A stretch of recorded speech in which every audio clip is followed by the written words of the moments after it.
Welcome back to Plague Scythe Studios, boys and girls, and to a NAMM flavored episode of Heavy Reflection. Some of you guys have been asking me my opinions on a couple of the products that were announced at NAMM, so I figured I'd take the time to make this video, talk about a couple of those and some of the other gear and announcements that I'm most personally excited about, which means I'm not going to be talking about like 95% of the stuff that's come out. This is just going to be, half dozen or so of the stuff that I'm looking forward to seeing come out to the public, some of the things that I'm interested in buying myself eventually, although some of this will definitely not be anytime in the near future. And there'll be a couple other things I've been wanting to share my opinions on that weren't necessarily announced at NAMM, but were around the same time and were showcased there. So without further ado, let's get on with it. So let's start with the big one, Axe FX 3. I'm not gonna lie, I did not see this coming. I figured within the next year and a half or so there'd be a successor to the Axe FX 2 XL Plus Special Edition, whatever it's called now. But I was pretty surprised to be seeing it this soon, but I'm also pretty excited about it. I've intentionally tried to stay away from news coverage of this, and some of the YouTubers that I watch regularly know have a couple opinion pieces on them. Friend of the channel, Leon Todd, made a video of his reaction to the to the news of its release. I purposely not watched it yet though, because I kind of wanted to give my own opinions, make sure it wasn't tainted by anyone else's. So I'll go through some of the specs and kind of tell you what I think of it. So the Axe FX 3 is a 3U rack mount unit, which is a bit larger than the 2U that the last generations of Axe FX were. I imagine this partially has to do with maybe cooling, maybe the actual hardware. But I'd say most of it has to do with the input-output, as there's been a huge upgrade to that. Right off the bat, you'll see there is now a 800 by 480p color display, which is definitely an upgrade over the LCD, like 140p green monochrome mess we've had in previous software or previous hardware iterations. And something that I called like years ago. As soon as Helix came out, I was like, well, Fractal Audios definitely have to match that if they want to compete. I imagine the same thing will carry over to the AX8 successor as well. Some other goodies on the front, including input-output monitoring, but the big stuff is under the hood. So performance comparison, there are now two 1.0 gigahertz floating point Keystone DSPs, digital signal processors, which is equates to over double the performance of the Axe FX 2, almost like 3 times, 2.5 times, and right at 4 times of the AX8, which is pretty impressive. So a lot of that will be dedicated to better algorithms, better reverbs, better delays, all those effects. But of course, that's not all. You have expanded input-output options, including an in block and out block. There's actually 2 of them. And I don't think it says specifically how you can chain them together. But for instance, you could, do 2 completely different signal paths, like playing through the same processor with 2 guitars at the same time, or having your acoustic guitar go through one and electric and being able to switch off in real time. Super cool stuff like that. Then you have, I would assume, the ability to daisy chain in and outs, and have them route back into each other. Someone asked me before on an AX8 video if they could play their amplifier, their real tube amp, in 4-cable method as well as outputting through front of house through the AX8. To which I replied no, because you would essentially need a second effects loop. So it's limited to one or the other. This would solve that. So you could absolutely do it that way. And there's just a million other combinations with having dedicated input and outputs and all that overhead in processing. One of the other big things that increase in quality from the last generation products is channels. So the whole deal with Fractal products, even on the Axe FX 2, is that if you switch between XY amps, especially from a high gain to a clean channel amplifier, you get a little bit of dropout, and it's not huge. Playing, all my videos, you'll see me clicking through software. It's pretty bad, but that's because it's communicating over USB. But even in real time, especially if you're switching between effects and they don't spill over properly, then you're going to get a pretty gnarly dropout. It's not bad, definitely something that I've learned to playing around, but with this, that pretty much all goes away because amp blocks, drive blocks, delays, reverbs all have channels that switch supposedly in pretty much real time. And combine that with 2 amp blocks, and I think that's going to be absolutely insane for live artists because, someone that runs several delays and reverbs and time-based effects, as well as switching between amplifiers for leads and clean parts. That's going to be essentially like playing through analog gear. And I really look forward to seeing if that, you know, carries over to the AX8 successors. Based off the numbers, looks like they're going to be adding a few more amp models, so hopefully those will carry over to, you know, the previous generation products as well. Hopefully some FAS custom models, because they always do a good job on those. But the another killer feature is there are 189 legacy cabinets, so stuff that, you know, us AX8, Axe-Fx 2 players got out of the box, but there will be 2,048 cabinets total in factory, and another 2,048 you can add as user cabinets. I can't imagine why you would need that many, but that's super cool. Hopefully, you know, they partnered with some of the high quality, you know, Ohammer, those type of folks that supply really good impulse responses. But other than that, it's just a really jacked Axe-Fx 2. It looks really, really cool. Personally, I'm more excited for an AX8 successor. It's more up my wheelhouse. But I'm definitely looking forward to seeing how, you know, this carries over and all the improvements it you know, provides to us Axe-Fx players. And if you want one, hope you're on the wait list already, because if you're watching this video and just now hearing about the Axe-Fx 3, it's probably too late. So it's coming out early March, and there's a wait list for it. So again, if you're not on the wait list by now, you're probably not getting it. Me personally, I think the $2,500 asking price is pretty damn good, considering the capabilities of the last generation products, and I'm really looking forward to seeing how people like it, and, you know, seeing if there is an attainable difference in sound quality between this and Axe-Fx 2, AX8, that kind of stuff. The only bit of criticisms I've seen are in some select forums I've read around, people saying, oh, this is another planned obsolescence, something or another that, you know, American companies trying to pull. And you know, in this case, I would definitely disagree. I'll, you know, hold out until I hear the actual product. But all these are things that I think most of Axe-Fx users have been asking for, and they're real innovations that I'm sure will carry over and spill over into cheaper price points as time goes on. So I'm really excited for it, although I'll definitely not be getting rid of my AX8 anytime soon. I don't even use that thing to its full potential most of the time. So to have real-time channel switching and more amp blocks and more of everything blocks in the same preset will just be gravy when the AX8 successor does come out. So don't go away. We'll definitely be talking about more AX8 stuff, and I'm sure all those patches will be compatible anyway if you are getting an Axe-Fx 3. So looking forward to that. One of the products I got quite a few questions on was Moore's upcoming Preamp Live, which is actually not one of their micro preamps. It's a pretty sizable pedal. And it kind of takes the same place as the micro preamp line though, but it can store up to 12 different preamp sounds instead of just one or two, rather, if you're going to use the clean channel as well.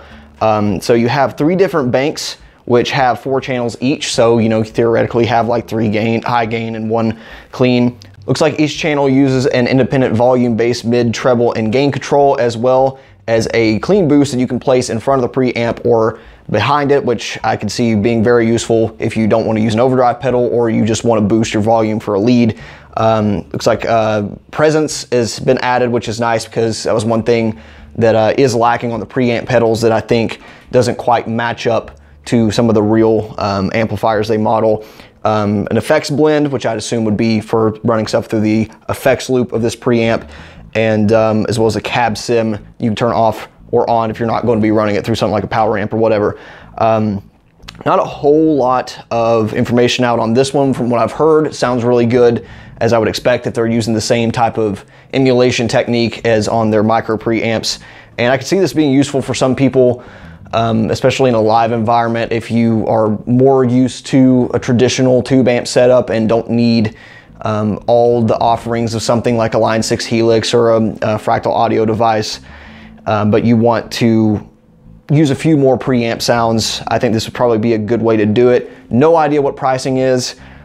Based on the capability of this thing, I would assume it's going to be greater than 300 bucks, because you have stuff like the Devin Townsend Moore Ocean Machine delay reverb delay pedal, which is $300, very similar size, and quite frankly does pretty similar stuff in terms of, you know, processing power and that sort of stuff. So I would guess 300, 500, no idea. They've got, you know, multi-effects units that are in that price range or cheaper, so I could kind of see if it was cheaper, but that's what I would imagine starting out. I can say with pretty much certainty this won't be something I'm buying because I have so many other ways of emulating different amplifiers, and I've got my Mark III and dual rectifier clones from more for my micro rigs for taking stuff on the go. But again, I can definitely see this being a high quality unit that many people will like, even if it does look a little archaic, honestly. It's very simplified, but hey, if it works, it works. So I'm interested in hearing what people think of it when it does release. As far as real amps go, Marshall definitely made some waves this year at NAMM with their Origin series. They're coming out with some more DSL amps, that sort of stuff. But this is what really grabbed my attention.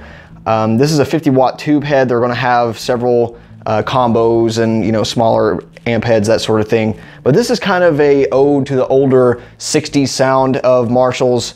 Admittedly, there's not a whole lot of stuff I play that would justify buying an older sounding Marshall head. But for those of you that love AC/DC and Van Halen and older classic rock, this may be right up your alley because quite frankly, a lot of the older Marshall heads and reissues of that era are kind of crazily priced, in my opinion. So being able to buy something in the realm of $650 or less is probably a pretty good value, I feel like. In terms of specs, we've got a traditional layout of 3 ECC83 preamp tubes, 2 EL34 power tubes, wouldn't have it any other way on classic Marshall.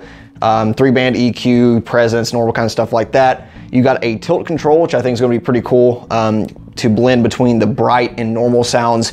A lot of people use the jumper to do that on some of the older amp models, so that'll be useful.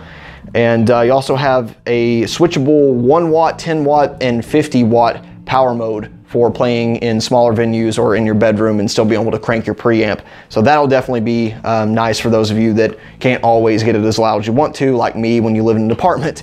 Effects loop, foot switchable gain boost, which is really nice for adding gain to your solos. It's one of my favorite features about the Randall Thrasher and Randall Satan is the foot switchable boost mode on that.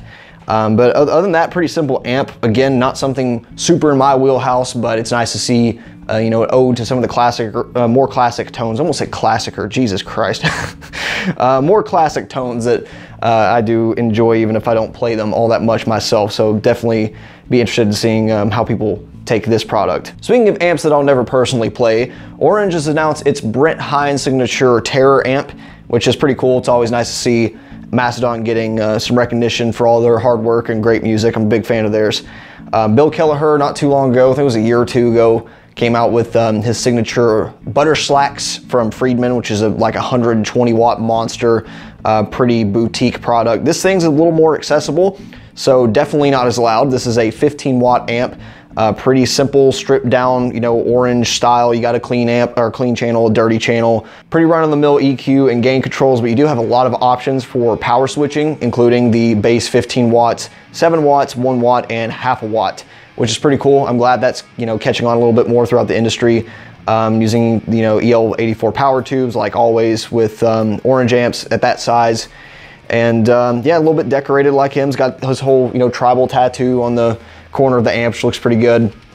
And yeah, he makes it sound great. He can make about anything sound great, though. Not a big Orange fan personally. They never quite cut it for the kind of music I play, although I appreciate all the artists that can make them sound great. I like many bands that do use Orange amps, so yeah, I'll be interested in hearing that on upcoming albums. Moving on to actual guitars, the recently announced Abasi guitar brand showed off some of their first offerings at NAMM.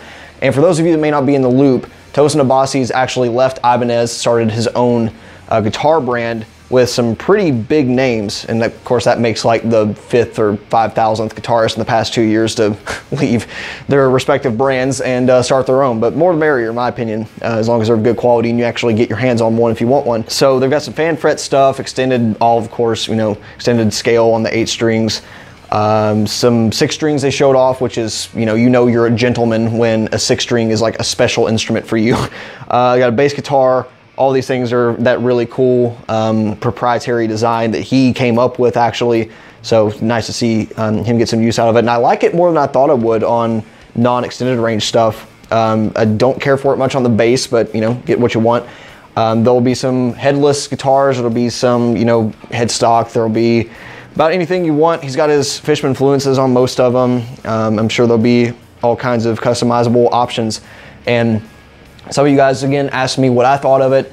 I'm super stoked to see what he can bring to the table because he's a very creative person, both musically and obviously we've seen with guitars, some of the stuff he's came out with in the past decade with his partnership with Ibanez. And personally, I would love to have one eventually.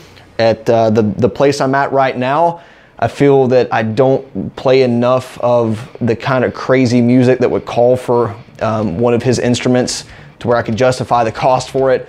Like I've said in the past, I would love a fan fret 8-string for my open tuned material because the 25.5-inch scale is great for a 6-string player who wants to jump to an 8-string, and it's really great for open tuned stuff because the treble strings don't become overly tight. You can use kind of normal string gauges, it retains the feel.